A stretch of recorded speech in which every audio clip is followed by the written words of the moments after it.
thơ mùi châu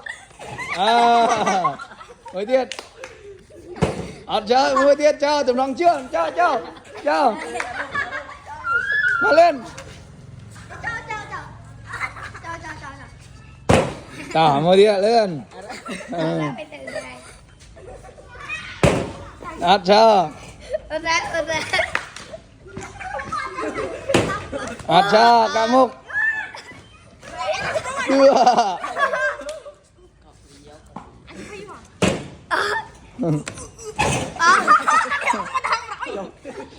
Ren tu siapa ini nih?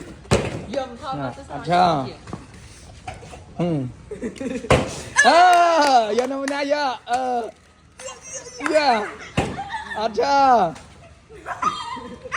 Ya. Đã lên. Xem này sao?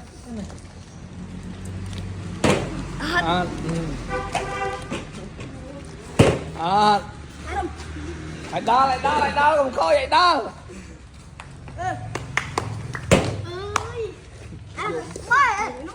Lại đau.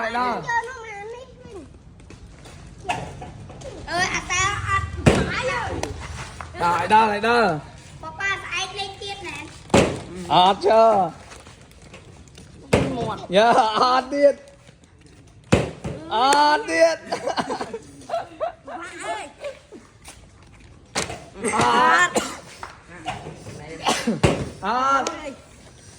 Đâu? Anh bố mắt trời.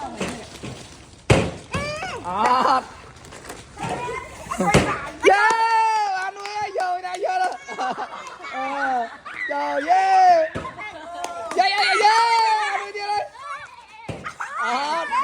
Ngập. Tầm răng chưa? Cho bị khơi, răng chưa tăng thế này. Ây da. Ăn đi gần.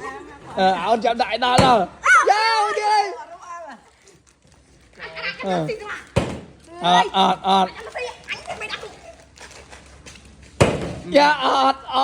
Hãy đo là.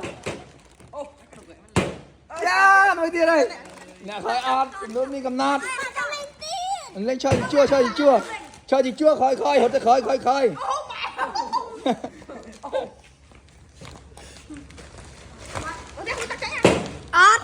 Jangan cak. Cái đâu không? Cho thì khơi. Hãy đo. Ê, đi dân. Bỏ đóng tay lên. Đầm răng chưa?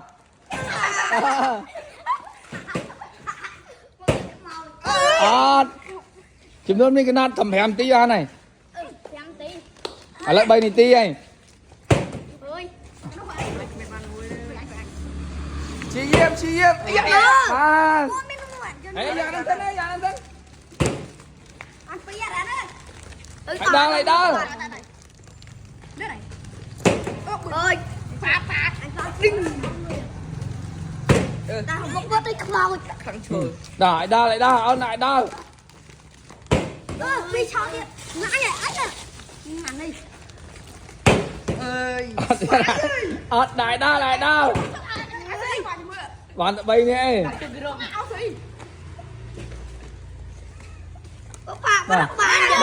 Ba mà. Lên sao mà này tí đi lên. Mà lên. Ôi. Cầm nào bạc.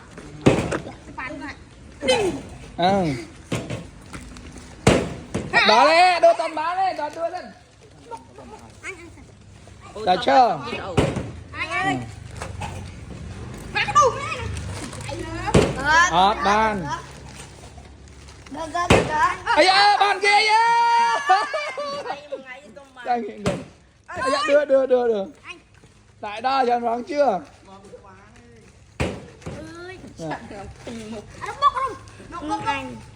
Được.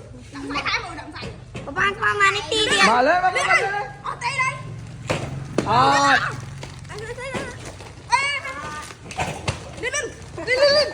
Anh cho nó mặc cho kìa. Đáp. Buôn. Vay. Vâng. 6 5 4 3 2 1 chào yeah mình chọc cả lên ghê một mình mùi ạ anh mà tiết chạy chầm hớ tên